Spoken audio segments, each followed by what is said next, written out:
and welcome to the podcast today. It's Tuesday, October 17th. What did you find on your porch? Just a note selling us stuff, but he looked all official. He had like this very strange, like jacket on, like you know how the jackets they wear when people are,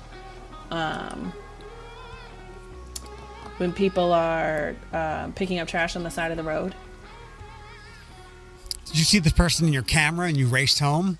Yeah, he was selling me some insurance, something like that. I think this camera is going to cause you a lot of anxiousness. It doesn't cause me anxiousness more than, well, sometimes. I mean, sometimes it's just funny. Like our backyard camera is continuing to pick up a squirrel in the backyard that keeps setting the camera off, but it's the same one that Pete chases all the time. So we just have a very comical squirrel. It doesn't cause me stress. It causes Thomas stress, to be honest. We had some work done yesterday in the house. I took the day off so we could have some repairs made. And the repair guy parked his truck in our driveway. He asked permission first, parked the truck in the driveway, and came up the side door. And Thomas immediately was like, "Who is that in the backyard?" But I was I couldn't answer the phone because there was a person at the door. So then he was like, "Why aren't you answering?" And I'm like, "Dude, it's the guy coming to fix our electrical panel. Calm down." Why did you go home for this person that was at your door now? I don't know. I'm getting, because I could. I only lived around the corner. I wanted to see what he wanted. I haven't paid my water bill. Hear me out. So I gave them an email to use. And I said, please send all bills electronically, right? I haven't gotten a bill, and I'm afraid I typed my email in incorrectly. And so I just know we're going to get posted that our water bill is due, but we're not getting anything in the mail because we're getting all of our stuff electronically. But I'm not getting anything. And in order for me to go online, so I went to the utility company or whatever the online is, but you have to know your account. And it's not one of those where if you don't know your account, please enter your social security number. You have to know your account number. And I don't know my account number because I'm not getting a bill in the mail. Does that make sense? Call Engage Toledo, but a good time to reach out to your friend Jenny. Yeah. So I was like, well, I'm going to have to figure this out one way or another. I guess I'm just going to have to call. I hate calling in because I know that you are always having to pay or always on the phone forever and a day. So I'm serious. I don't love it, but reach out to Jenny. I had a question about my bill, and she did something at her headquarters, and something got changed. Yeah. Yeah, but that's all. Speaking of people coming to your homes, I am curious. You'll be a good test for this. Bethany brought it up on Friday. Somebody asked me today. I'm like, nobody has ever come. I think trick-or-treating is dead. So we're interested to know. We haven't met any of our neighbors. We just haven't met any of our neighbors. So I'm really curious what trick-or-treating is going to be like this year, because it's going to be the first year.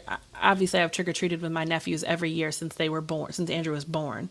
But this is the first year I'm doing it in my own home, and I don't know. I mean, our street is pretty crowded with Halloween decorations, though. Like our neighborhood, I don't know about Bethany's neighborhood, but our neighborhood that I think is a little more packed than hers. The houses are a little more spread out.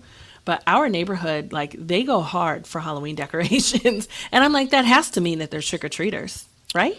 I'm curious to see. I mean, unless you have a densely packed neighborhood like that, Jody's neighborhood, I think, in Harbor Terrace, trick-or-treats pretty hard. But yeah, unless the houses are on top of one another. Ask Mary. See what Mary says, because I do truly want to know. I mean, we have plans on, we're going to get some pumpkins and decorate them and put them out. And I already have some mums out there, and we're going to sit out there and pass out candy. But, I mean, everybody's decorations can be misleading, I guess. Hear me out with this.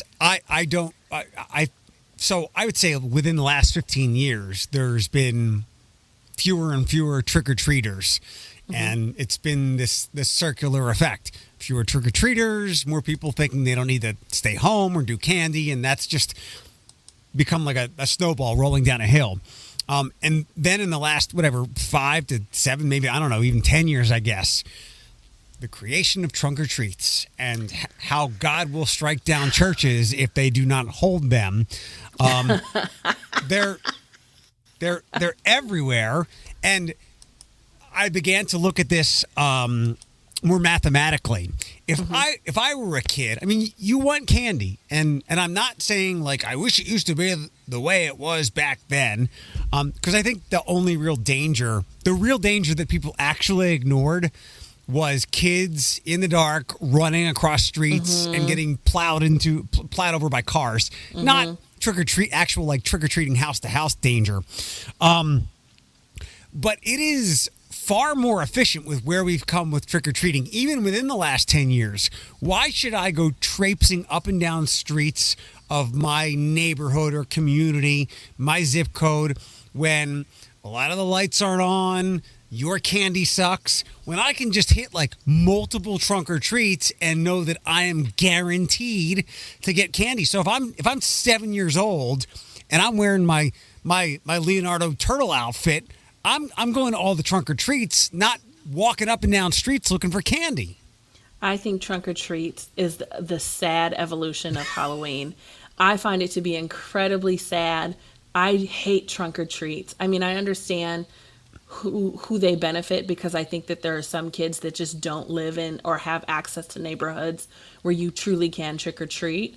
But I think, so other than for that reason, I think trunk-or-treats are awful. I mean, the fun and the beauty of being able to trick or treat is you're walking the neighborhood at night when the street lights are on. I actually get to be outside of my house walking my neighborhood. Sometimes my mom was with me, sometimes my mother wasn't with me. You get to ride your bikes after dark if you wanted to. I mean, I lived in a neighborhood where everybody, mostly everybody except for some corners of our neighborhood, participated in trick-or-treating. So you hit multiple houses. You were out with all of your friends. You're running into your other friends, and everybody's out after dark. Everybody's out after the street lights are on. Everybody's in different costumes.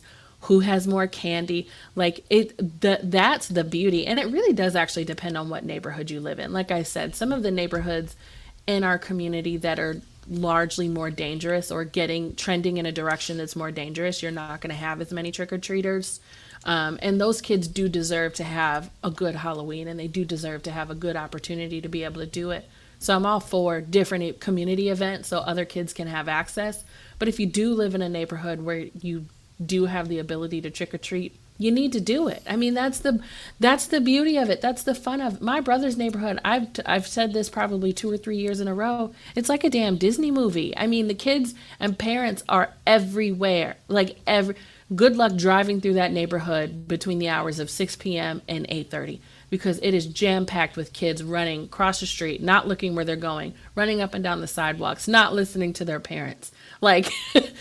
Some getting pushed in wagons. The parents all have hot cider and alcohol in their thermoses, guaranteed. Other parents are sitting out with fire pits. It's like a Disney movie. It's insane.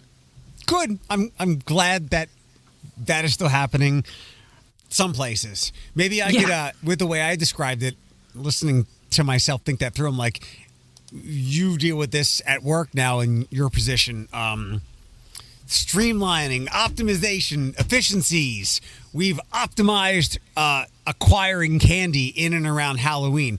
If you extract the fact that you how about this? What's a kid? Hey Andrew, how about this? You can put your costume on, and we'll just go buy candy at Target. If you take that out, it is far more efficient to go to trunk or treats than going up and down the blocks. But I am very much, as soon as I thought about this today, I am very much looking forward to what you're going to get on the 31st. Yeah, just ask Mary for me, because I do really want to know. And what was I going to say? Oh gosh, I was going to say something. Whatever. I really enjoy it. We're excited for it. We're excited to see what it's like. It's our first Halloween at home, and the dogs will have to get put away but because they're going to be crazy, I'll probably give them some drugs too, so that they can calm themselves. But yeah, I think it'll be a lot of fun. Next up, since there is a larger story that has come from this today, with it, and I think we briefly discussed this a couple of weeks ago, and you said you had not seen the movie.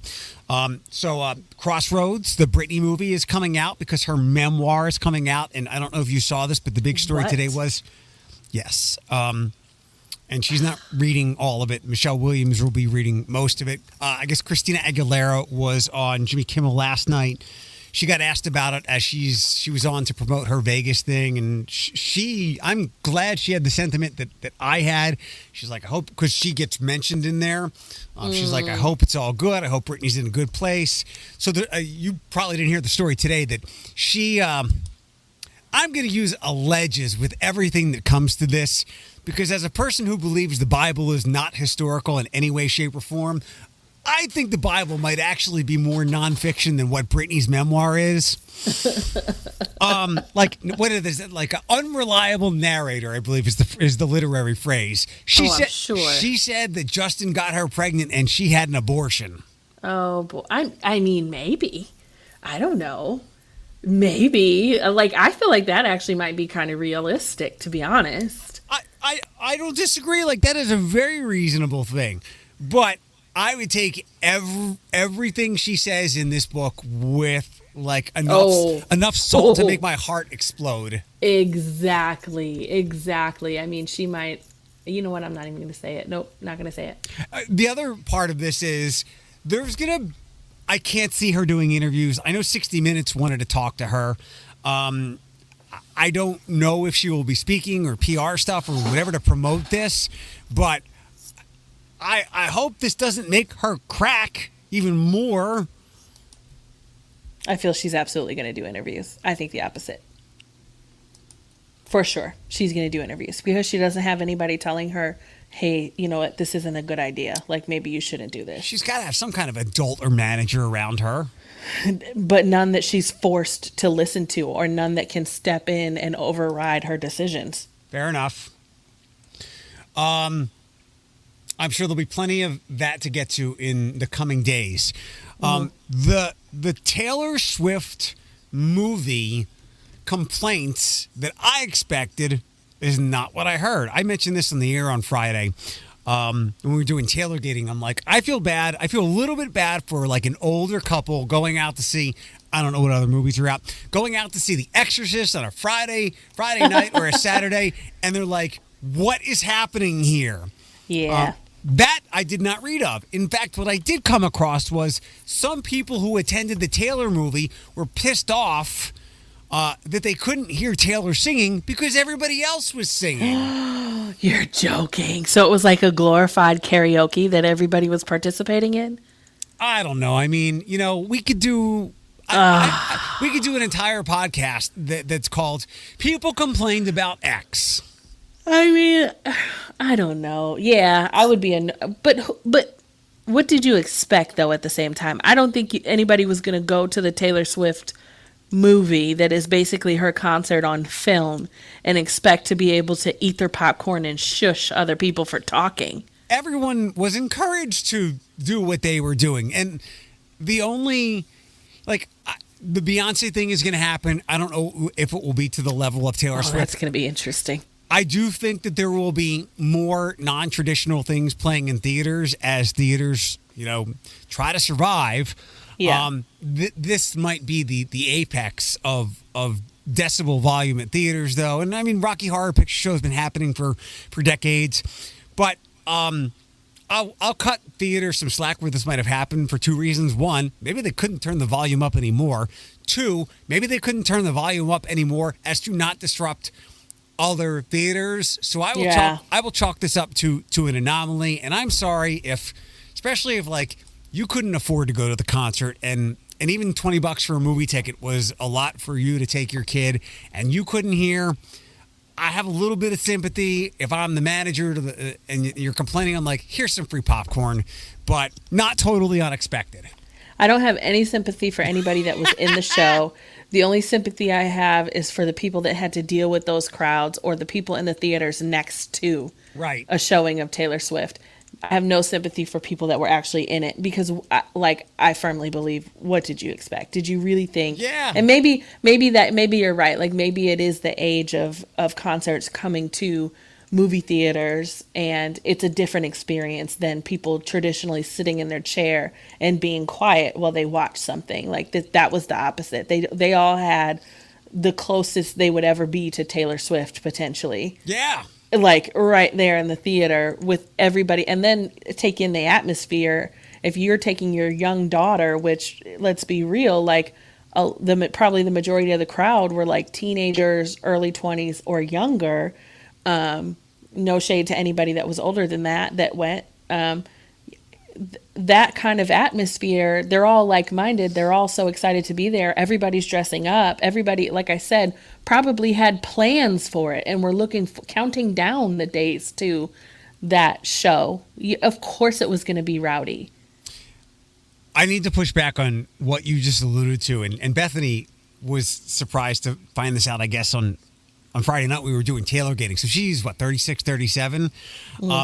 And she's not a Taylor Swift fan, like not at all. I told her, I was like, hey, you can crack on Swifties all you want because they're not listening right now. They're all getting ready for the movie. So you can call Taylor Swift the Antichrist, not the anti-hero, the Antichrist right now, and you'll be safe.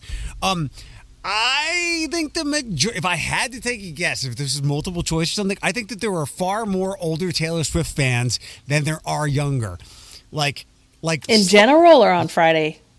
In general, slightly younger than Bethany, because those girls were. Yeah, they were her age when she came out. Yes. Yeah. Like when Love Story hit in 2009, those girls were like 17. Right. I remember I was like, right. So. Like, I think my boss Mallory at the Ability Center, she might have done something regrettable with her family if she had some unbelievable Taylor Swift opportunity. Like, that is her goddess. I suppose. I don't know. She would throw her little boy in front of a train if it meant saving Taylor Swift. I feel like anytime I give any input on Taylor Swift, I have to lead with the fact, like, I'm not a fan. My knowledge on this person, I'm not a fan. I just don't care. And my knowledge is very limited and probably not accurate. To put an exclamation point on my point, arguably the two most festive people at Taylor Gating the other night were Kimberly Newman and Sarah Gulch. Who are your age? I love Kimberly Newman and Sarah Gulch, though, but Kimberly's personality is so aligned with the Swiftie. I mean, she is just she's just perfect. Like, you just love her, you know? I wanted to put Kimberly and Bethany in my pocket at the same time because they're both so tiny. I just love them.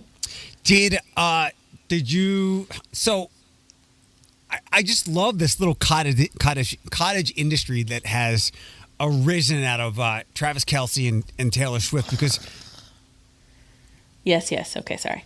Last night, the Kelce brothers were at the Phillies game. There was no Taylor. There was no Donna. But something on the complete opposite coast happened where there was a Chargers and Cowboys game. And Lance Bass was there. And he was up in some suite and he held up a sign that said, "Not Taylor Swift." I love all the... This has given me smiles from all this content. I love it so much. I enjoyed the memes or the post that said, if one more person comments about Taylor Swift when Ryan Reynolds is standing right next to her. And I loved that because I would agree with that. Everyone's paying so much attention to Taylor Swift. They had no idea Ryan Reynolds was there. And I think like Hugh Jackman was there. And there was a couple other people because all people could talk about was Taylor Swift. I guess so. Like, I guess it does provide some entertainment. I have always said, I'm in a unique spot, which is a little strange for me, but I could see the entertainment factor to it. I do find some of it, like, so something like that where he says "not Taylor Swift" is hilarious. Like, I find that to be really funny and clever. I'm enjoying all of this. Did you see any of the SNL stuff? I haven't yet because I tried to watch it and I realized I wasn't watching it on Hulu. I was watching it on YouTube TV last time they had a Got it. season, and we don't have that anymore. I did, though, giggle a little bit when they were. So I will not deny that they're likely together. They are. And so when they were leaving and holding hands, it made me giggle because I could absolutely. I'm a red lipstick girl. I always wear red lipstick. So I know what it looks like when red lipstick has run up your face because somebody else has like sucked it off. And they clearly were swapping spit and in the car or doing something because her red lipstick was going right up her face and it was in his mustache. Like, so you could see it. Like you could clearly, that made me smile. I'm like that part made me laugh. It made me giggle. I'm like, oh, look how cute. We have talked about this, and we'll continue to get to it because it just keeps going. They are so much not each other's type. I would believe, Yeah. even though what you just said, I will hold out an iota of hope or belief that it's all a ruse. Could be. I watched them leaving the SNL thing or wherever they were. He's got clothes on that are like 9 sizes too big, and she's being her. I'm like, no, we've each seen them with different people before, and it would be like a broken dating show. You know, like I said, I know nothing about Taylor Swift, but I do know a fair amount about Travis, and they are right. Like she's never been anyone he would go for, but she's also Taylor Swift. And so there's probably going to be I wouldn't blame him for like, well, she isn't somebody I would normally go for, but I like her and she's Taylor Swift. You know what I mean? I don't know. Like, I don't even want to imply that about my friend. But those are like nuclear flags. Not only is it somebody I'm not usually interested in, it's somebody who creates chaos after the end of a relationship, and thankfully that doesn't seem to have manifested itself with her last guy, the Joe Alwyn guy. But we talked about it on the air on Friday. Like it was the All's Too Well, like that weird album from a couple years ago. She literally like made Jake Gyllenhaal had to run off the internet, change his social security number. Like that's just not worth the risk of somebody that isn't usually your type. I don't know. I don't know. It's hard for me to know what's going on. I've gotten a couple calls and I'm like, you guys, I'm not asking. I refuse to ask. But I don't know. And that one part made me smile. Like that one picture and then the thought of like, well, you know how you have somebody in your life where you don't talk to them as often anymore, but you were close with them at one point for years. So it's like my friend, like I would love to see my friend happy. Like, you know what I mean? And if you're happy and this is, then this is really great that I'm happy for you. So when I saw that, I was like, oh, I'm happy for my friend. Good for him. Do you find her attractive? I do think she's pretty, yeah. I think she's awkward, though. Like, I think she's pretty, but I don't understand how somebody with that much money and has been doing entertainment for as long as she has still has no rhythm. Like, it bothers me. Yeah, I don't understand how, and maybe it's because she's super tall, and so her long limbs just don't translate into movement very well. Maybe that's a Bethany question since she's proficient in dance, but I think she's very pretty. I just think she's awkward. I forget who I was talking to amid all of this because I find the discussion so fascinating because it is truly the intersection of two things that I spend so much of my mental energy on, like sports, not watching, but following, and the biggest pop star. And entertainment, yeah. Yeah. So I love to analyze the whole thing. And I forget who I spoke to, and she's like, she gives all us average looking girls who can glow it up a little bit a chance. And I thought that was very accurate because she's pretty, but she's not hot. Right. But she doesn't give hot vibes. I think you can be hot without being pretty. Like, I think she's really pretty and I think she's like cute, but she's not hot because there's that awkwardness to her and it's just not her nature to be hot. And anytime she tries, it's like awkward. She's just normal. Yeah, I guess so. Yeah. Did you see Did you see Maddie singing that thing last night? Oh my God. I loved every second of it. The fact that good for her for paying that much attention for that long period of time. I mean, she quite literally put on a show. I found it adorable, especially when she ran her hands through her hair. Like, and like the wind was blowing, like her Beyonce fan was blowing. I'm so excited to see her grow up. I can't. She's the cutest. Bethany's got to either get her into singing lessons or shut that down. Or continue dance or theater. Yes. Yeah, for sure. She's gonna be. She's definitely gonna be I think a theater kid. Last thing, how deep, if at all, are you into House of Usher? Oh, I have 30 minutes left and then I'm done. Oh, okay. I just could not. I had 30 more minutes, but it was 11:45, and I was like, Thomas, we cannot. We have to go to sleep. I began the first episode last night, and it's really good. I was so excited when the Phillies got up early last night. I was like, good, I can start House of Usher. I like Sam Neill. I'm glad that Carl Lumbly, I believe that's his name, the black lawyer. Don't tell me anything bad happens to him. I'm glad he's got a gig. The awkward girl from Midnight Club playing his wife. Is awkward. But I have and then the young him. Sorry if I'm way behind you, but the young Roderick was the main character from Midnight Mass. Midnight Mass. Yep. So it's like seeing old friends again. The only thing is, a lot of the characters that we love from the Flanagan films, you're not going to like in these films, and that's all I'll say. I hate that that happened. Can I tell you something? Watching this last night, since I had finished Succession, I was like, some of these Flanagan shows have a very like Succession type way about them, where you just loathe some of the characters. Oh, many of them. I mean, truly many. I don't.